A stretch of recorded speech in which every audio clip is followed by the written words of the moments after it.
दोस्तों नमस्कार। एक बहुत बड़ा मुद्दा आपके बीच में लेके आ गया हूँ भाई। दो शख्स आप मेरे पीछे देखने लग रहे, दो शख्स ऐसे हैं, शिक्षा विभाग का लगभग 17 लाख प्लस का घोटाला लेके आ गए हैं। शिक्षा विभाग के जो अधिकारी हैं, जो कर्मचारी हैं, उनका घोटाला उजागर कर दिया इन्हें। ये कौन है आखिर, और इनने ये घोटाला करता पकड़ा, ये कुछ सवाल हैं। ये घोटाला कैसे होया? सरकार भाई बड़े बड़े दावे कर रहा है कि शिक्षा सत्र को ऊंचे उठाने में सरकार ने ये किया, सरकार ने वो किया। तो पूरा क्या मामला इन्हीं से जान लेते हैं। भाई साहब राम राम। नमस्कार सर। नाम भाई साहब? संदीप कनो के कुछ कौन सा डिपार्टमेंट थे? ये जी राजकीय कन्या प्राथमिक पाठशाला गांव कनो 17 लाख रुपए की ग्रांट आई थी शेड लगाने के लिए, लेकिन वहाँ पे स्कूल में कोई शेड नहीं है। जो कि ये राशि इन्होंने कहा कि हमने कमरे बना दिए, लेकिन वहाँ पे कोई कमरे भी नहीं बनाए। जैक द्वारा उठा के कोई 1-2 लाख रुपए लगा के पेंट पुंट करवा के सारी राशि हजम कर गए। हजम किसी ने करी? ये तो वही बात है, जो शिक्षा विभाग के अधिकारी है, जो ठेकेदार है, उन्होंने करी है। वो तो हमारे पास तो अथॉरिटी नहीं है, हम पता करें किसने हजम करी है। यदि हमारे पास अथॉरिटी होगी तो हम बता देंगे। तो हमने नहीं, वो तो जी आपने ही पता है भाई, जिम्मेवारी किसकी थी? जिसकी जिम्मेवारी थी उसी ने गबन किया है। क्या कुछ सबूत ले रहे हो फिलहाल की अगर बात करें? ये तो रिपोर्ट है जी सरकारी। अच्छा, ये करी है 6/11 को। अच्छा, 6/11 को रिपोर्ट आई है। इंक्वायरी रिपोर्ट GGPS कनो, BRC अग्रवा अकाउंटेंट ऑफिसर SDO JE, जो कि 17 लाख रुपए का प्योर गबन है, शुद्ध घोटाला। एक बार देख लो भाई, 17,16,126 रुपए का, ये देखो आप, 17,16,126 रुपए का घोटाला जो है। ये अधिकारियों के साइन देख लो रहा है, सारे के सारे आप देखने लग रहे हो। ये अधिकारियों के साइन हो रहे हैं और इनने खुद ने यह चीज माननी है कि इतने रुपया का घोटाला हो रहा है। भाई साहब आपका परिचय और दे दो एक बार। सतीश मेहरा, हिसार से सोशल वर्कर का काम कर लेते हैं, थोड़ा वैसे प्रेजेंट BSP। अगर बात करें भाई साहब इस मैटर की, यू मैटर कुक करके है पूरा, इसको समझाने का काम। हमने वहाँ से अपना मित्र है संदीप कुमार, उन्होंने RTI लगाई भाई, वहाँ इतना पैसा किस के थ्रू आया है, शिक्षा विभाग का आया है या डी प्लान का है, किसका आया है?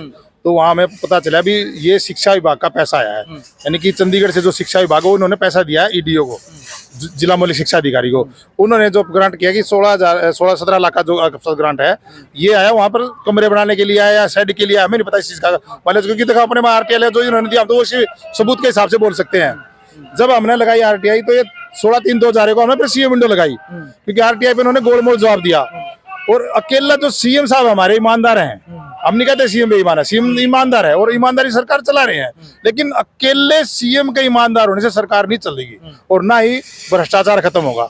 जब ऐसे ऐसे शिक्षा विभाग का मास्टर जी का काम होता है बच्चों को पढ़ाना, शिक्षा को मजबूत करना, उनका काम नहीं है घोटाले करना। अब इतने बड़े बड़े, अगर एक स्कूल का घोटाला है तो ऐसे तो अपने स्कूल तो लाखों स्कूल है, उनमें तो इससे मतलब अगर घोटाले तो बहुत घोटाले हैं। और ये जो ATR की रिपोर्ट है, इस ATR की रिपोर्ट के अंदर इन्होंने क्लियर माना है कि हमने इस स्कूल के अंदर इस वजह 17,16,126 रुपए का गबन हुआ है। ये सरकारी राजकोष का गबन है, लिख रखा है इन्होंने क्लियर। सरकारी रिपोर्ट है यार, सरकारी रिपोर्ट है, हमारी रिपोर्ट नहीं है, क्योंकि इन्होंने ATR पे 6 CM विंडो पर डाली है और वहां से हमने निकाली इसके। देखो मैं बताता हूँ।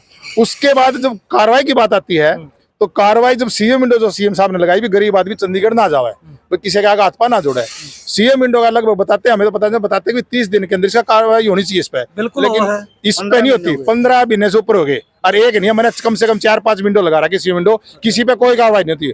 इसमें सबसे बड़ा सिस्टम क्या आता है, जो CM विंडो के जो सदस्य बना रखे हैं, कहीं कोई एनिमेंट जो पर्सन बनाते हैं, वे इनमें सबसे ज्यादा वो करते हैं, क्योंकि वे जो घोटाला करता है उससे मिल लेते हुए, और जो शिकायत करता है नहीं मिलते हुए, वो उसमें ATR में अपने साइन कर देते हैं। अगले इस पे ऐसा कुछ नहीं है, जबकि आपके सामने है 15 महीने से ऊपर हो गए, CM पे कोई कार्रवाई नहीं है। CM विंडो पे DC साहब से मिले, DC साहब ने FIR के आदेश दिए, लेकिन अगले दिन वो मौलिक शिक्षा अधिकारी का तबादला हो गया, शिक्षा मौलिक शिक्षा। उसके बाद और कोई शिक्षा अधिकारी आया है, उसने भी कोई कार्रवाई नहीं करी है। उसके बाद 2 बार हम, एक बार तो वैसे मिले थे, दूसरी बार हम 16/3 को वैसे फिर मिले हम D साहब से, उन्होंने फिर आगे कार्रवाई दी। लेकिन इसको लिपापोती करके एक अधिकारी दूसरे अधिकारी को बचा रहा है, क्लियर कट बचा रहा है, क्योंकि हम नहीं कह रहे, इनकी रिपोर्ट करी है और 15 महीने से CM विंडो पेंडिंग पड़ी है। एक नहीं है, बहुत CM विंडो पेंडिंग। हम CM साहब से रिक्वेस्ट करते हैं, CM साहब अगर आगे सरकार बनानी है तो जनता को तंग ना किया जाए और इस पे कार्रवाई की जाए भ्रष्ट अधिकारियों के खिलाफ, तो क्लियर सरकार आएगी, नेता नहीं आएगी। सर अगर शिक्षा सत्र की अगर मैं बात करूं, सरकार दावे करे शिक्षा सत्र सुधारने की, और सरकारी कर्मचारी, सरकारी शिक्षक ऐसे काम कर रहे, तो आप क्या मान के चल रहे हो, क्या आधार है शिक्षा? अब शिक्षा का आधार देखो आप, जब एक छोटा सा प्राइमरी स्कूल है, मेरे हिसाब से उसमें ज्यादा 200 बच्चे हो गए, 150 बच्चे हो गए, ठीक है जी। उन बच्चों का शिक्षा का जो टीचर का काम है, गुरु का काम, गुरु का दर्जा होता है, उसका काम है बच्चों को पढ़ाना। भी नींव बढ़िया होगी तो आगे हो गए, लेकिन जब इस तरह के उसका तो शिक्षा का तो काम हो गया, टीचरों का तो काम हो गया, मिड डे मील खा लो, इसे घोटाले खा लो। अब ग्रांट है, उनका ध्यान तो ग्रांट की तरफ होता है ना, बच्चों की तरफ तो ध्यान नहीं होता, क्योंकि बच्चे, गरीब आदमी का बच्चा पढ़ता है सरकारी स्कूल में, सबको पता है इस बात का, अमीर आदमी का नहीं पढ़ता। और गरीब आदमी वो है जिसका बेचारा को कार्रवाई करने की हिम्मत नहीं है, क्योंकि भाई बच्चा फिक्स शिक्षा फीस कम लगती है, पढ़ा दो। लेकिन इस तरीके के अगर घोटाले हो तो शिक्षा मानते जीरो है, शिक्षा स्तर। भाई साहब अगर साइड की बात करूँ, फिलहाल स्कूल में कि मैं लाया रहा है कोई सारा का सारा घपला है जी, इसमें लिख रखा है। वहाँ पे मौके पे जो जांच अधिकारी गए, वहाँ पे कोई साइड नहीं था। कल उस स्कूल में जाके जो हमें जांच करा साइड की और हाँ जी, हाँ जी, वो तो आपको मौके पे दिखेगा, कोई साइड नहीं, रिपोर्ट है, रिपोर्ट में देख लो। तो हमारी एक तरफ अगर मैं बात करूं सरकारी स्कूल की या शिक्षा विभाग की बात करूं, जिस टाइम पर एडमिशन हो है अलग अलग सेमिनार करे जाओ, अगर जाके प्राइवेट स्कूल में तो पहले सरकारी स्कूल में नाम लिखाओ, और काम इसे होने लग रहे शिक्षा स्तर के लेकर के।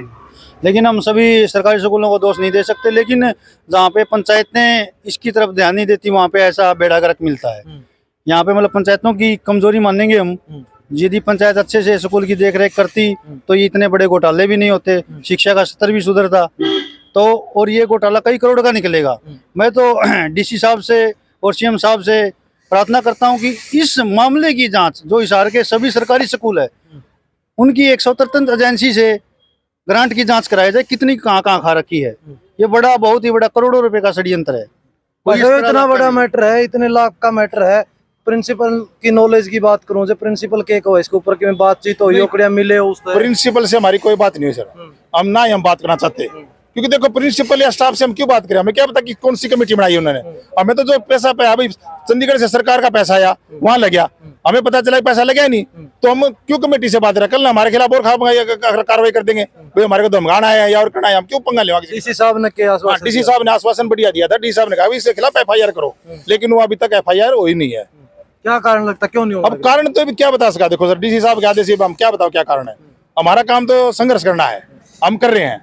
एक बार और डीसी साहब से मिलेंगे, देख के पूछेंगे भाई क्यों नहीं कार्रवाई करी। क्या लगता है 17 लाख तक की बात सीमित है या बात आगे? अगर आप ऐसा मान ले, अगर सरकार इसकी इंक्वायरी कराए ना, वहाँ 17 लाख नहीं है, कई 17 लाख मिलेंगे वहाँ इंक्वायरी में, कई 17 लाखों का घोटाला मिलेगा। ये एक स्कूल की है, आप सारे स्कूलों का इंक्वायरी करा दो, आपको पता चल जाएगा शिक्षा का मास्टर क्या करते हैं, पढ़ाते हैं क्या, पैसा खाते हैं। ये क्लियर कट हम नहीं बोल रहे, इनकी रिपोर्ट बोल रही है सरकारी।